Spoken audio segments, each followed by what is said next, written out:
एक महत्त्वाची बातमी, पंतप्रधान मोदी यांच्या विमानात तांत्रिक बिघाड झालेला आहे।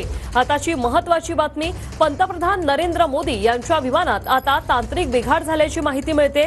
या संदर्भात अधिक अपडेट जाणून घेणार आहोतच आपण, मात्र सध्याची महत्त्वाची बातमी, पंतप्रधान नरेंद्र मोदी यांच्या विमानात तांत्रिक बिघाड झालाय। आमचे प्रतिनिधी संदीप राजगोळकर आपल्या सोबत सध्या फोन लाईन वरून जोडलेले आहेत। संदीप, नेमकं काय घडलंय?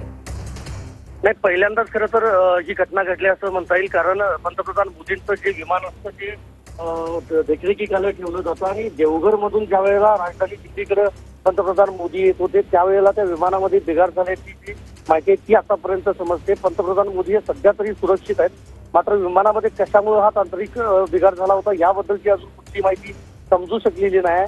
पण याची चौकशी तर केली जाईलच, पण दिल्लीकडे येत असताना म्हणजे ज्या वेळेला विमानाचं उड्डाण झालं त्यानंतर या विमानामध्ये तांत्रिक बिघाड झाल्याचं समजलेलं आहे आणि कदाचित त्याचं लँडिंग देखील केलं जाऊ शकतं, मात्र त्याबाबतची माहिती अजून स्पष्ट व्हायची आहे।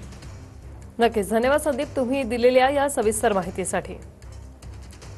तर तांत्रिक बिघाडामुळे विमानाला देवघर विमानतळावरच थांबावं लागलं आणि त्यामुळे त्यांना दिल्लीला परतण्यास विलंब झाल्याची माहिती मिळते। तांत्रिक बिघाड झाला, पहिल्यांदा असा प्रकार घडलेला आहे। पंतप्रधान नरेंद्र मोदी यांना दिल्लीला परतण्यास या तांत्रिक बिघाडामुळे विलंब झालेला आहे। पंतप्रधान नरेंद्र मोदी यांच्या विमानात तांत्रिक बिघाड झाला आणि त्यामुळे त्या विमानाला देवघर विमानतळावरच थांबावं लागलं अशी माहिती मिळते।